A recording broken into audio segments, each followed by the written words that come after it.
Okay, some do's and don'ts, and you will find these do's and don'ts behind the green form. It actually shows up in the tutor agreement. But do take your volunteer commitment seriously. As I said, it is very, very important for that student relationship to build so that they can rely on you, so you're coming every week. Also, quite frankly, it costs us a lot of money to put you in a school right now. Your fingerprint scan background check costs $40. Training materials, manuals, paying for our two trainers tonight gets it close to about $100 to put you in a school, so we really want you to take this commitment seriously. Do maintain confidentiality regarding student information. That's kind of like doctor-patient privilege. If you are at a school, you may have the opportunity to look at a student's test scores, get some feedback from the teacher.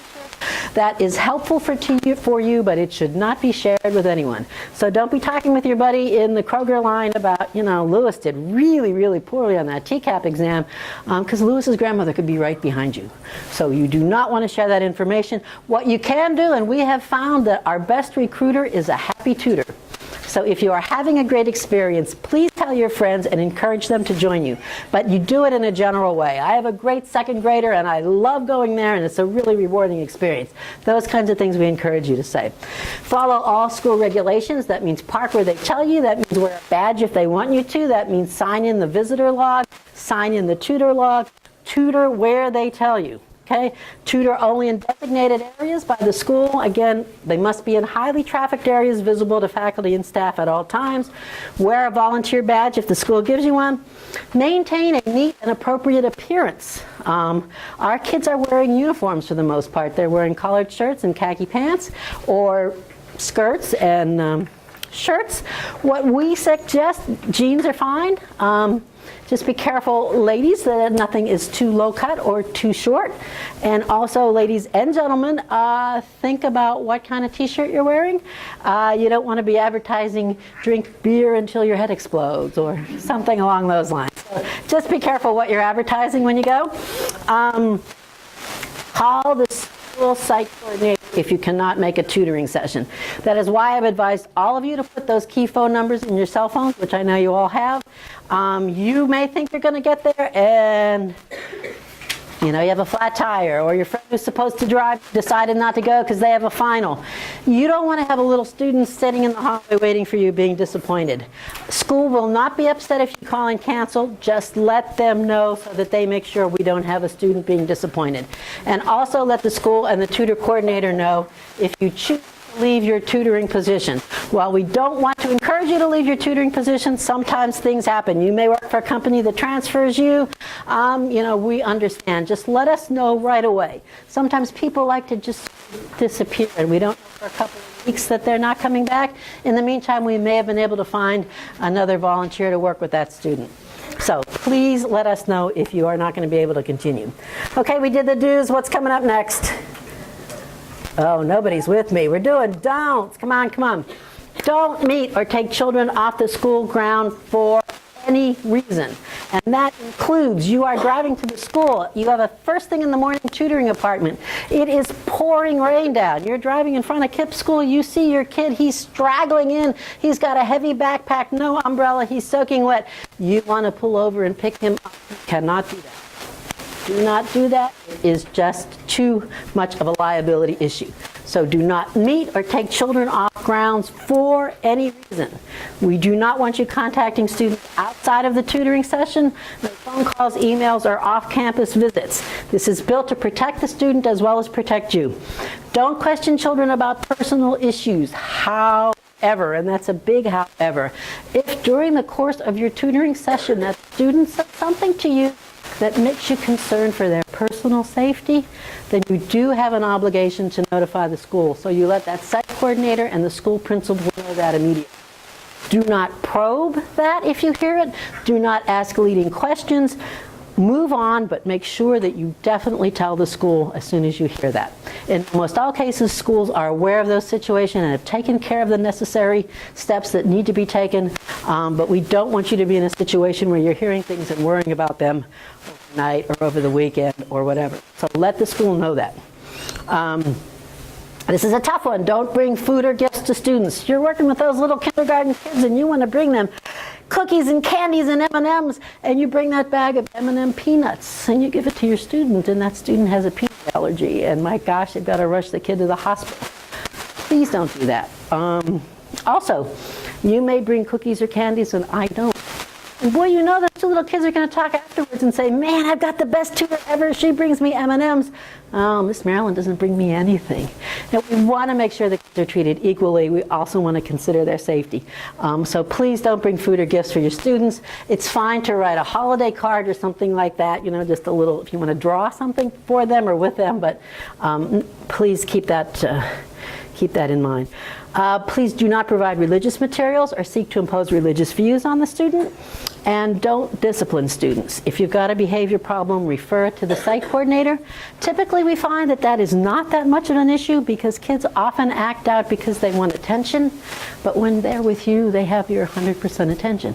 So generally that has not been an issue, but if you have a student who really doesn't want to be there, is having a very, very difficult time in that session, I would try working it for a few sessions, but I would also let the site coordinator know if you feel like you really are not getting where you need to go with that student. Tutoring is not a quick fix. Don't expect instant success or a major improvement right away. But if you stay in for the long run, you will see a change in attitude and confidence and in academic success. If you've got an older student displaying some attitude, try some techniques to mitigate that. This one, school is different. Be patient with school and staff facilities. What we're basically trying to tell you here is schools are not Fortune 500 companies. They do not have extra staff to be on top of every element of all of these programs. A lot of our site coordinators are juggling multiple positions and responsibilities. So as much as I hate to admit this, there may be at least one time where you go to that school to tutor your student and they may have gone on a field trip to the Orpheum, or your student might be sick and the site coordinator may not be there to find you an alternate student. We ask for, or maybe that person in the front desk isn't really nice to you when you come in. We ask for your patience and your willingness to sort of take a deep breath and get over that and continue to come back and work with your students, because what you are doing is extremely important and the gift that you are giving our students is immeasurably valuable. So don't forget that. My best friend said the work's not done until the paperwork is in. I'm going to go over very quickly what the paperwork is. Okay, when we did the do's and don'ts, that is this form. It is a volunteer tutor agreement. There should be 2 copies in your binder or in your folder. If after listening to me for this last hour you still want to tutor, please check off that form, sign it and date it, and keep 1 copy for yourself and put 1 copy in front of your folder and we will collect them. Also, if you have your fingerprint scan check done in your form for the application, if you would put all of those in a neat pile as being displayed right now in front of you before we move on to the breakout sessions. We need all of that paperwork to get you in this process. But yes? Because we only have this one semester, are we going to be able to change our hours? Yes. The school will do everything they can to accommodate your schedule change in January. And we really, really hope that you will continue into the second semester. There's something about that winter break that sometimes students just feel like, well, I've sort of done my job and I'm on to this, so I really don't know if I can do it. It's really essential, particularly the second half of the year, because that's when things really, really gear up for TCAPS exams, for you to stick with us. Okay, so everybody's got that form. I'm going to go over one. And that is the tutor sign-in sheet. When you go to the school, they will probably have you sign in the visitor sheet, but it is also wonderful. We needed this for our program, and I think the schools will want to collect this information for you to keep track of the day you came, your name, your student's name, whether it's your regular student or a substitute student. and how much time you spent with them. We always tried to look at whether there was a relationship to the amount of tutoring a student got and their performance, and compare them to students who did not have that tutoring. So please fill that out when you are at the school. It looks like it's pretty straightforward, that it's not too easy to mess it up, but it's surprising what kind of interesting results you can get from this form. Particularly if you're an elementary tutor, you're often working with 2 students. You should be working with them for 30 minutes apiece. So if you put your name and Ben's name and 30 minutes, we're great. And then you fill your name in again and say Jerry's name, we're great, 30 minutes. I know each of them got 30 minutes.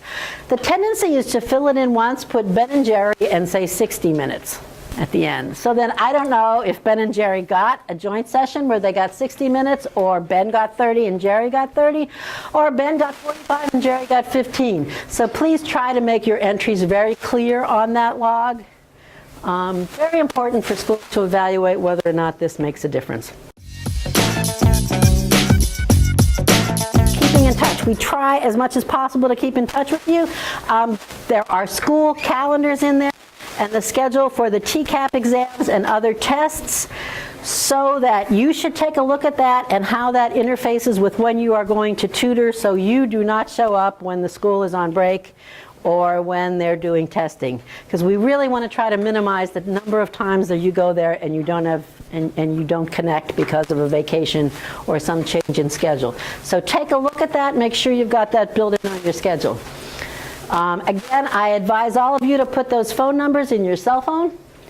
When you go to the school, I encourage you to ask for the email address of the teacher who's teaching the subject that you are tutoring. Often teachers find that's the best way to communicate, and if you want some feedback or some suggestions on what to work with that student on, you can sometimes get that feedback back from an email with the teacher, unless they're setting up folders for you. And I routinely have in the past, and I know that Kip will in the future, send emails before and after breaks so that you are reminded yet again. And they might email you or text if you don't mind, if for some reason, like there's a power outage. We had something where all the lights went out. So we wanted to get a hold, because kids went home and we didn't want you to show up and be disappointed. So do that. So what is next? You are all going to get your fingerprint background check done. That can take a couple of days or 2 weeks. So you want to get that appointment scheduled and get it done as soon as possible. And once that is completed, you will be contacted by the school site coordinator to say you're cleared and let's get you going. We do want you to indicate now, if you can, exactly what time slot you want so they can start matching up students with your schedule. You will most likely get a phone call or an email confirming that your start date. I think we've sent maps and contact information and the site coordinator's name in all of those packets, so you have that already.